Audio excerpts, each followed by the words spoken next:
আসসালামু আলাইকুম। আশা করি সবাই ভালো আছেন। এই খাদ্যটি সবাই কম বেশি পছন্দ করে। এটি হচ্ছে সয়াবড়ি। আজ আমি রান্না করে দেখাবো সয়াবড়ি রেসিপি। প্রথমে আমি সয়াবড়িগুলোকে নিয়ে নেব। পাশের পাত্রে পানি গরম করে নিয়ে তাতে সয়াবড়িগুলো দিয়ে একটুখানি জাল করে নামিয়ে নেব। তারপর আমি নিয়ে নেব দারচিনি, লবঙ্গ, এলাচ, রসুন, পেঁয়াজ, জিরা, এক টুকরা আদা। এবার আমি গরম পানি ভিতর থেকে এগুলোকে আলাদা করে নিয়ে ঠান্ডা পানি দিয়ে ভালোভাবে হাত দিয়ে চেপে চেপে এগুলো ধুয়ে এবার আমি ভালো করে চেপে চেপে পানি ঝরিয়ে নেব। পানি ঝরিয়ে আমি আলাদা একটি পাত্রে রেখে দেব।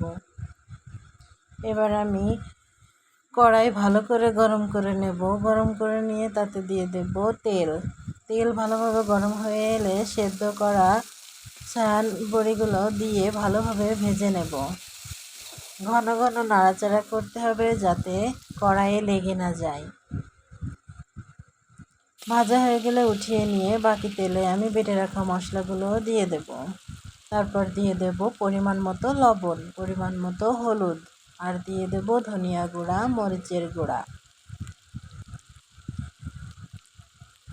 এগুলো দিয়ে আর দিয়ে দেব 2টা তেজপাতা।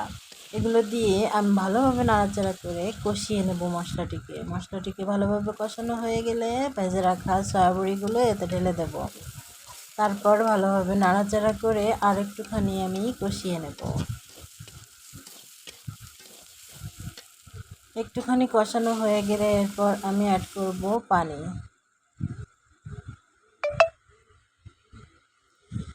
খানিকটা পানি অ্যাড করে এবার আমি জাল করে নেব 10 থেকে 15 মিনিট। 10 থেকে 15 মিনিট জাল করে নেওয়ার পর যখন পানি শুকিয়ে তেল উঠে যাবে তখন আমি নামিয়ে পরিবেশন করব। আমার ভিডিওটি যদি একটু হলেও ভালো লেগে থাকে তাহলে প্লিজ লাইক, শেয়ার, কমেন্ট করবেন। সবাইকে ধন্যবাদ। আল্লাহ হাফেজ।